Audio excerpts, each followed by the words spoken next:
মালদহ থেকে কোচবিহার সমতল এই অংশের এক বিরাট সংখ্যক মানুষ জড়িয়ে আছেন লোকনাট্যের সঙ্গে।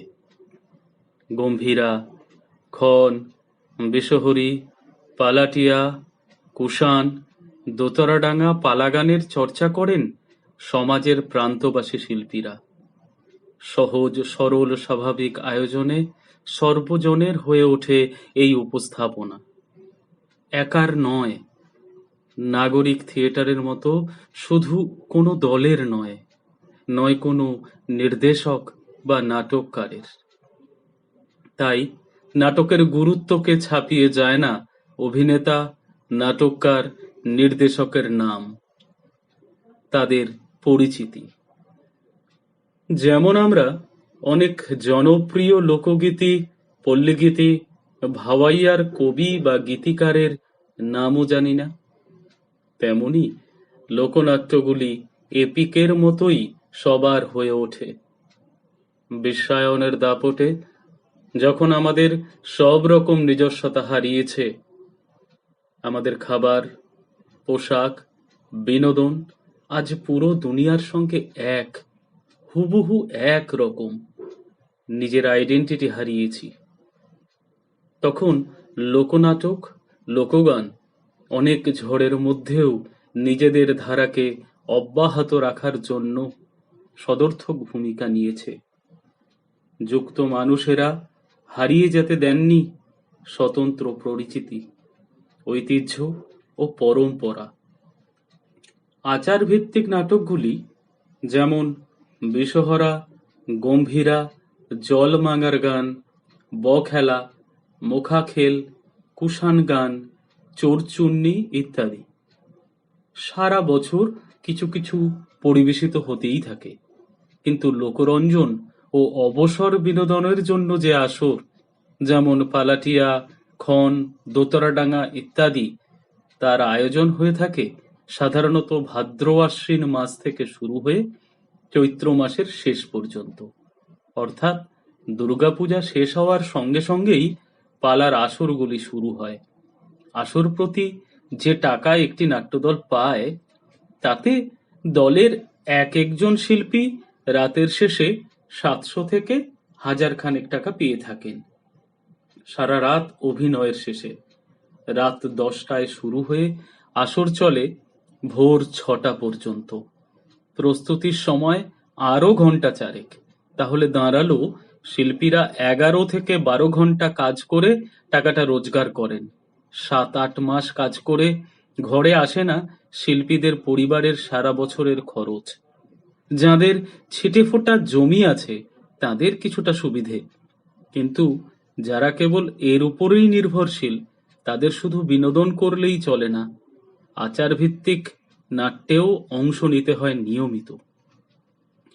জামালদহের গোপালপুর গ্রামের জিতেন বর্মন 7 জনের পরিবার, সমস্ত খরচ আসে তার গান থেকেই। তাই তাকে শুধু বিষহরী করলেই চলে না, কুষাণ, সত্যপীর, দোতরাডাঙ্গা পালাতেও অংশ নিতে হয়, ভাওয়াইয়া গানও গাইতে হয়।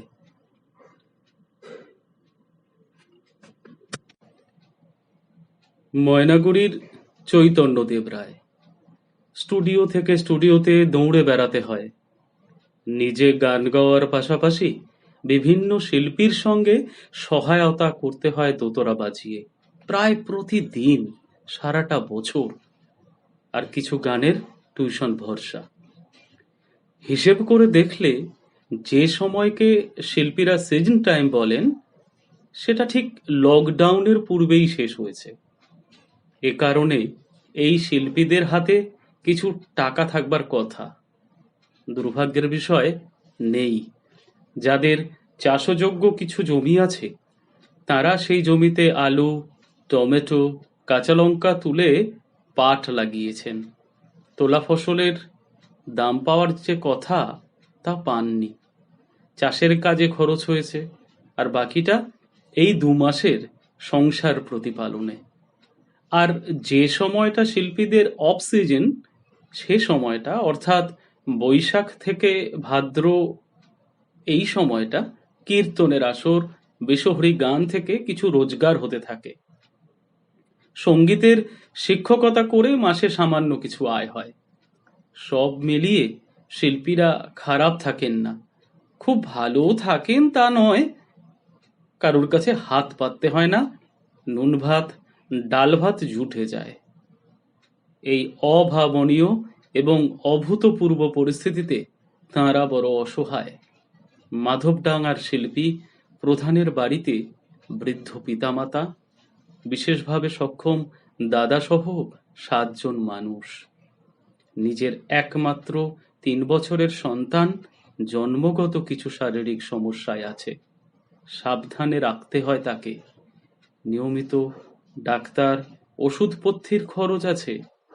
1 মাসের বেশি সময় মোবাইলে ব্যালেন্স ভরতে পারেননি, ফলে বাইরের কারুর সঙ্গে যোগাযোগ নেই। বেশ কষ্ট করে 149-এর ব্যালেন্স ভরেছেন গত 3 দিন আগে। ওর সঙ্গে কথা হচ্ছিল, হাতের রসদ ফুরিয়ে এসেছে। রেশন থেকে 4 জনের চাল আটা আর সরকার থেকে শিল্পী ভাতা 1000 টাকা পেয়েছেন, কিন্তু তাতে সমস্যা কিছু কমেনি। বাড়ি থেকে কিছু দূরে অনেকগুলো চা বাগিচা আছে। গিয়েছিলেন 2 ভাই কাজ চাইতে, মেলেনি। কারণ এলাকার মানুষ বলেছেন কাজের লোক নিতে হবে বাগিচা যে জনপদে সেখান থেকেই। আর হাটের দিনগুলিতে পরিবার থেকে যে একটি চিড়ে মুড়ি দইয়ের দোকান চালান তাঁরা রাজারহাটে, সেও বন্ধ। অনেকগুলি অনুষ্ঠানের বায়না ছিল, সেগুলোও হলো না। রোজগার শূন্য, খরচ অনেক, পুঁজি শেষের অন্ধকার এগিয়ে আসছে দ্রুত। আমরা দেখেছি রেশনের ডিজিটাল ব্যবস্থায় কিছু গোলমাল হয়েছে। কেন হয়েছে বা কিভাবে হয়েছে তা বলতে পারবেন এই ব্যবস্থার সঙ্গে যুক্ত কর্তা ব্যক্তিরা।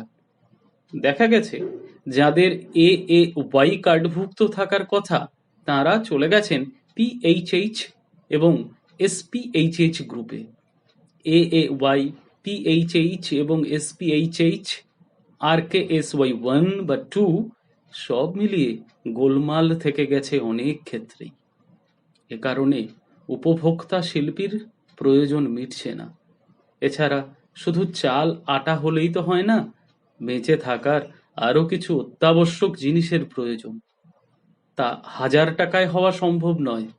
গান শেখানোর পয়সা অমিল। জনধন যোজনায় প্রাপ্য ভাতাও পাচ্ছেন না অনেকেই, কারণ তাদের নির্দিষ্ট ব্যাংক অ্যাকাউন্ট নেই। খুব আশঙ্কায় আছেন মানিকগঞ্জের প্রতিমা রায়, বিশাখা বর্মন, শেফালী অধিকারী, অমূল্য রায়, তিলেশ বসুনিয়া। প্রত্যেকেই যুক্ত পালাটিয়ার সঙ্গে। এটাই একমাত্র পেশা। সামনের সিজনে আসর না হলে আক্ষরিক অর্থেই না খেয়ে মরতে হবে। হতাশায় মুখ কালো হয়ে আসছে দিনহাটা, তুফানগঞ্জ, কামাখ্যাগুড়ি, ধূপগুড়ি, ময়নাগুড়ির লোকশিল্পীদের। একই সংকটে দার্জিলিং, দিনাজপুর, মালদহের গ্রামীণ শিল্পীরা। খাদের কিনারায় এসে দাঁড়িয়েছেন যেন তারা। নাগরিক থিয়েটারে কষ্টে থাকা শিল্পীর হাত ধরেছেন সচ্ছল নাট্যকর্মী। লোকশিল্পীরা যে প্রত্যেকেই একদম খাদের কিনারায়। দুঃসহ তাঁদের অবস্থা, কে কার হাত ধরবেন? অল্প স্বল্প যে দিনমজুরির কাজ মিলত সে সম্ভাবনা আর নেই। দূর থেকে গ্রামে ফিরে আসছেন গাঁয়ের ছেলে যুবক। কাজের চেয়ে লোকের সংখ্যা বেড়ে যাচ্ছে। 100 দিনের কাজ রেশন ব্যবস্থায় ছুঁয়েছে রাজনীতির পাক। অনেকের রেশন কার্ডের সমস্যা আছে, কেউ কেউ ধার্য রেশন পাচ্ছেন না, অনেকে কিছুই পাচ্ছেন না। পশ্চিমবঙ্গ সরকারের তরফে যে শিল্পী পরিচয়পত্র তৈরি হয়েছে তাতে তালিকাভুক্ত হয়েছেন শিল্পী নন এমন অনেক মানুষ, এবং বাদ পড়েছেন প্রকৃত শিল্পীদের অনেকে। এ কারণে শিল্পী ভাতা পাচ্ছেন না অনেকেই। দিনহাটা থেকে অমূল্য দেবনাথ বললেন, সাইটলের শিল্পীরা সাধারণত ভীষণ দরিদ্র। এই অবস্থায় তাদের পরিস্থিতি আরো কষ্টের হয়েছে। এছাড়াও গ্রামে বেড়ে গেছে শ্রমিকের সংখ্যা। বাইরে থেকে অনেকে ফিরে এসেছেন, বাকিরা ফিরে আসবেন। এরপর কাজ পাওয়া নিয়ে গ্রামের ভেতরেই অশান্তি হওয়াটা খুব অস্বাভাবিক নয়। ফলে শিল্পীদের শিল্পচর্চার ভবিষ্যৎ ক্ষেত্র তো অনিশ্চিত বটেই, দিনমজুরের কাজও পাবেন না। খুট্টিমারি রাভা বস্তি থেকে জানালেন গনাদ রাভা যে তারা কিছুটা ভালো আছেন।